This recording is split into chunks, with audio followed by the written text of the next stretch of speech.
네, 안녕하세요. 이베스트 투자증권 염승환 차장입니다. 자, 오늘은 이제 알쓸 조잡 시간 다시 좀 찾아왔는데, 요즘에 뭐 시장이 좀 너무 안 좋아서 많은 분들 좀 힘드실 텐데 힘들 내시고요.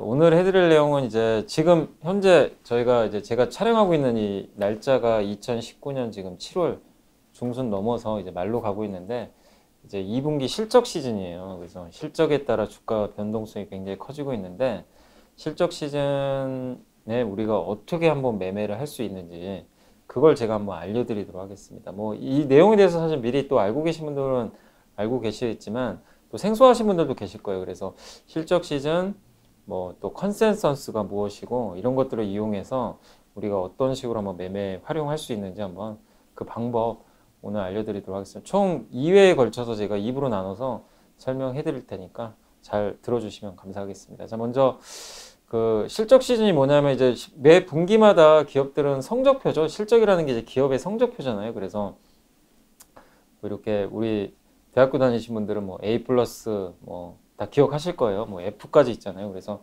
기업들 성적표 이렇게 다 발표하는 그런 이제 시즌이다라고 생각해 주시면 되겠고, 어차피 기업의 주가라는 건 기업이 실적이 계속 증가하고 이익이 날 때 기업의 주가도 올라가는 거기 때문에 실적 시즌이 가장 중요하고, 그리고 애널리스트들이나 뭐 많은 또 기사도 뭐 그렇지만 기업에 대해서 막 예상들을 많이 하잖아요.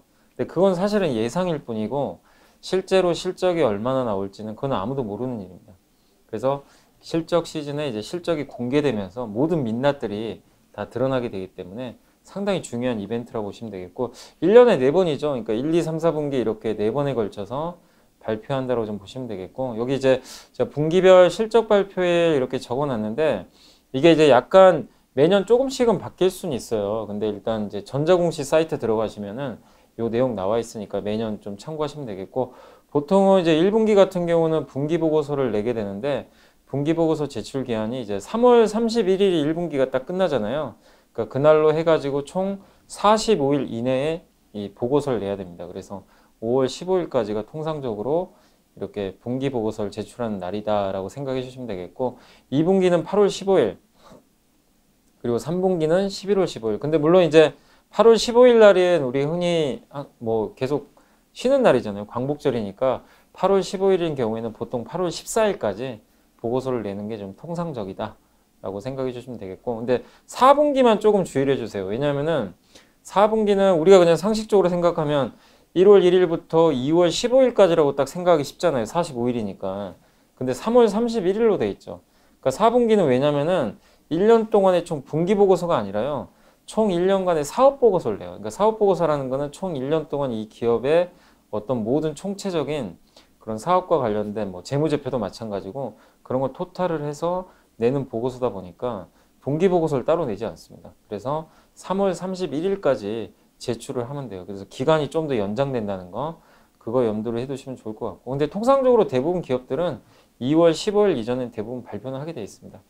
그리고 마지막으로 감사 보고서를 내게 되는데, 이제 회계 감사를 해가지고 이 재무제표가 실제로 뭐 타당한지 분식회계를 한 건 아닌지 이런 걸 다 이 회계 감사를 해가지고 보고서를 제출하게 되는데, 보통 정기주주총회 일주일 전까지 제출을 하게 되고요. 보통 주주총회가 그 3월 마지막 주에 거의 대부분 하게 되거든요. 그래서 3월 마지막 주 그 전주까지 대부분 납품 어떻게 보면 보고서를 제출을 한다라고 생각을 해주시면 될 것 같습니다.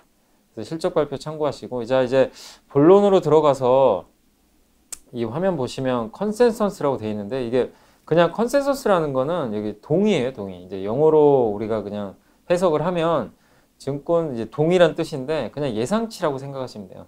증권사 애널리스트들이 뭐 삼성전자, 하이닉스 막 이런 거 실적 전망을 뭐 매일매일 하는 경우도 있고 일주일 단위, 한 달 단위로 계속 전망을 하는데 그 예상치가 매일 바뀌는데, 증권사가 되게 많잖아요. 뭐 증권사만 해도 50개가 넘거든요.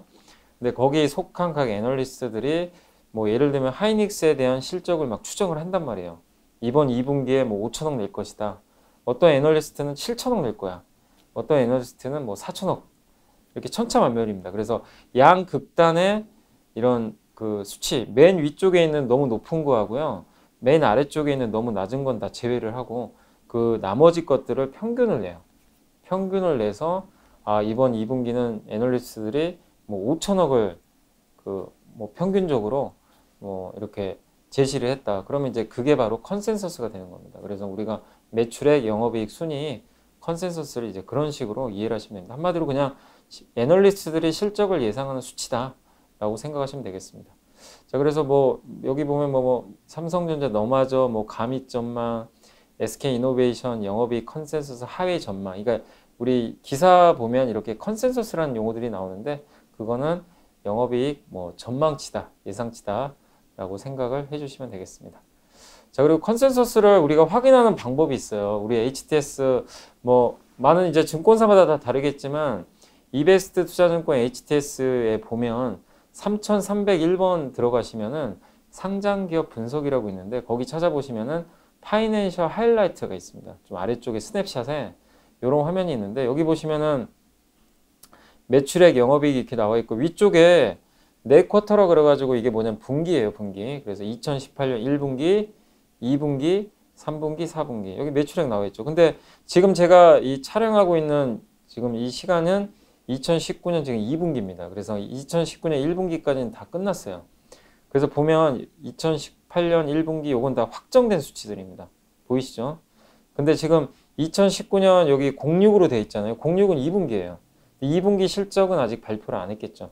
그죠? 그래서 지금은 2자로 나와 있는데 이게 이제 추정한다는 뜻이에요. 영어로. 그래서 2019년 2분기 전망치. 그러니까 여기에 보면 2자라고 가로 열고 써 있으면 아, 이거는 컨센서스구나. 예상치구나. 이렇게 생각하시면 되겠습니다. 그래서 이 기업 같은 경우는 지금 컨센서스 이렇게 나와 있고 뭐 영업이익도 이런 식으로 나와 있습니다. 그래서 중요한 거는 이제 실적을 막상 우리가 발표를 하면 항상 확인을 하실 게 이 컨센서스보다 실적이 잘 나왔는지 아니면 안 좋게 나왔는지 이게 되게 중요해요. 그러니까 주가라는 거는 저 실적 전망치에 따라서 주가가 좀 변동을 하거든요. 근데 주가가 뭐 만약에 이 기업 같은 경우 지금 6조 원 정도를 예상을 하고 있어요. 예를 들면 이번 2분기에 6조 원을 예상을 하고 있었는데 어느 날 갑자기 그 애널리스트를 평균치가 갑자기 바뀌어가지고 5조 5천억이 됐어요. 그럼 주가가 그걸 반영을 해가지고 다 빠져버립니다. 미리 선반영을 해서 빠져요. 근데 만약에 6조 6천억으로 실적 전망치가 어느 날 갑자기 올라갔어요. 그럼 어떻게 되냐면은 주가도 그거 맞게 실적이 예상보다 잘 나올 것 같은데 막 매수세가 들어와서 주가가 미리 올라가게 됩니다. 그래서 이 전망치가 되게 중요해요. 그래서 미리 그런 것들이 주가에 반영이 돼서 주가가 먼저 움직이게 되는데 그래서 이 전망치에 따라서 좀 주가 변동성이 나올 수 있다는 건 염두를 해두시면 좋을 것 같습니다. 자, 그리고 이제 여기서 오늘 할 내용 중에 이제 제일 중요한 게 이제 매매를 우리가 실제로 해야 되잖아요. 그 어떤 실적을 보고 그래서 중요한 개념이 딱 두 가지가 있는데 어닝 서프라이즈와 어닝 쇼크입니다. 그러니까 많이 들어보셨을 거예요. 이렇게 매매하시는 분들은 뭐 어닝 서프라이즈, 어닝 쇼크 자꾸 이제 방송이나 이런 데서 많이 나오니까 그래서 어닝 서프라이즈는 한마디로 어닝은 실적이잖아요. 놀라운 실적이 나왔다는 거고 어닝 쇼크는 말 그대로 충격적인 실적이 나왔던 거죠. 되게 안 좋은 거죠. 그래서 우리가 분기 예상 영업이익 있잖아요. 그러니까 주로 한국에서는 순이익보다는 영업이익을 가지고 이런 어닝 서프라이즈다, 쇼크다라고 얘기를 하니까 영업이익을 항상 기준으로 먼저 놓고 보시면 되겠고 분기 예상 영업이익, 그러니까 아까 삼성전자가 6조 정도 예상하고 있었잖아요. 근데 실제로 만약에 발표를 했어요. 발표를 했는데 6조 6천억이 나왔어요.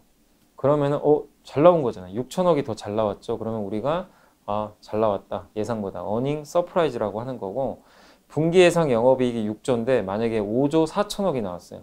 안 좋게 나온 거죠. 예상보다. 그러면 어닝 쇼크라고 합니다. 그래서 이거 사실 정답은 없어요. 그냥 이건 제가 그냥 개인적으로 이렇게 써본 건데 어떤 데서는 컨센서스보다 실제 발표된 실적이 플러스 5% 이상이면 어닝 서프라이즈라고 하기도 하고요. 아니면 그냥 단순히 1% 이상 잘 나와도 어닝 서프라이즈라고도 하기도 합니다.